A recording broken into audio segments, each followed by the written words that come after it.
Hello guys, आज का मेरा व्लॉग स्टार्ट होता है। आज मैं अपने खेतों में कणक कटवाने जा रहा हूँ। वहाँ मशीन आ चुकी है, तो मशीन ने हमारी ट्रैली भर दी है, तो हम वहाँ का प्रोसेस आपको दिखाते हैं। Let's go with me.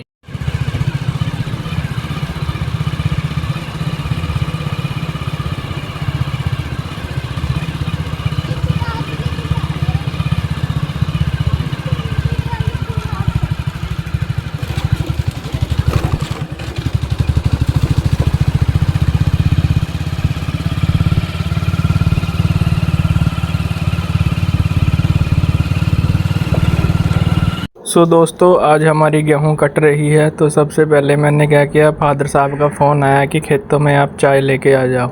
ठीक है, तो मैंने 5-7 कप चाय के बनवाए और साथ में गिलास लेके, पानी की बोतल लेके मैं खेत में चल दिया। तो जैसे ही मैं खेत में पहुंचा, हमारी कुछ फसल कट चुकी थी, जो आप देख रहे हो इस मशीन के ज़रिए वो क्या है, ट्राली में डाली जा रही है। ठीक है, उसके बाद जो ये वाली मैं फसल दिखा रहा हूँ ये भी हमारी है। तो जैसे ही वो कंप्लीट होने के बाद प्रोसेस, फिर वो यहाँ पे काटने के लिए आएगी। ठीक है, जब तक 2 भाई इधर साइड में बैठे थे, क्योंकि कंपेन के पास 3 या 4 बंदे होते हैं, क्योंकि जो 2 बंदे होते हैं वो आगे का प्रोसेस देखते हैं कि अब किसकी कटनी है, कहाँ से रास्ता जाएगा, कैसे रास्ता जाएगा। तो फिर अब हमारी यहाँ पे इस वाली खेतों में मशीन चल रही है। तो वो जो भैया थे, जो दूसरे वाले, उन्होंने चाय पानी पी लिया था, मैंने दे दिया था। तो ये वाले भैया जो वो लगे हुए हैं अभी काटने के लिए, जैसे ये काट देंगे फिर मैंने इनको चाय दी, पानी दिया, इन्होंने पिया, फिर ये आराम से गेहूं काट के और ट्रैली में डाल के ये चले गए थे।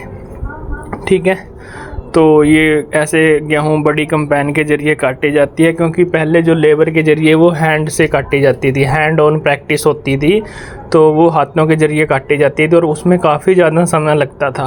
ठीक है, और ना अब लेबर मिलती है और लेबर पे खर्च भी ज़्यादा आता है, उनको बिठाना पड़ता है टेबल वगैरह पे। ठीक है, फिर उनको काम दिलवाना पड़ता है। अगर भैयों के पास काम ही नहीं होगा तो फिर वो काम कैसे करेंगे, तो वो चले जाते हैं, इसलिए लेबर ज़्यादा कॉस्टली पड़ती है। तो इसीलिए जो सारा काम है वो ऑटोमेटिक मशीनों के ज़रिए होना स्टार्ट हो गया है। तो इन भैया ने क्या किया, तो ये सारी की सारी कटिंग कर दी है। ठीक है, कटिंग करने के बाद ये देख लो, मैं सामने आ गया, मैं दिखा रहा हूँ। हाँ, अभी मैं ही बना रहा हूँ ये व्लॉग, कभी आप सोचो कि किसी का कॉपी पेस्ट मैंने चेप दिया।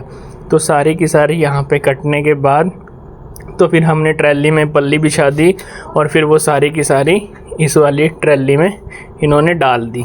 अब देखो कैसे डलेगी। ये पंप होता है जो कटने के बाद इसमें स्टोरेज होती है, जैसे डेटाबेस में होती है स्टोरेज, तो वो सारी की सारी इसमें स्टोर हो जाती है कटने के बाद, और फिर वो इसमें डाल देते हैं ट्रैली वगैरह में। जब ये भर जाती है या खेत कंप्लीट हो जाता है कटने के बाद, फिर इसको ट्रैली में डालते हैं। तो ये पूरा प्रोसेस होता है कि 6 महीने किसान फसल को पालता है, बड़ा करता है, उसके बाद फिर वो काटी जाती है। काटने के बाद ट्रैली में पड़ती है, फिर ट्रैली से यहाँ से वो मंडी में जाती है और मंडी में फिर वो बिकती है, उसकी बोली लगती है। उसका प्रोसेस होने के बाद फिर जब वो बिक जाती है, फिर जितना उसका वेट होता है उसके बाद उसके अकाउंट में पैसे आ जाते हैं, किसान के अकाउंट में। क्योंकि वो पहले आड़ती के थ्रू आते थे, बट अब वो डायरेक्ट ही गवर्नमेंट डाल देती है, क्योंकि फसल का पंजीकरण होने लग गया, सारा काम ऑनलाइन। कैसा लगा मेरा व्लॉग? थैंक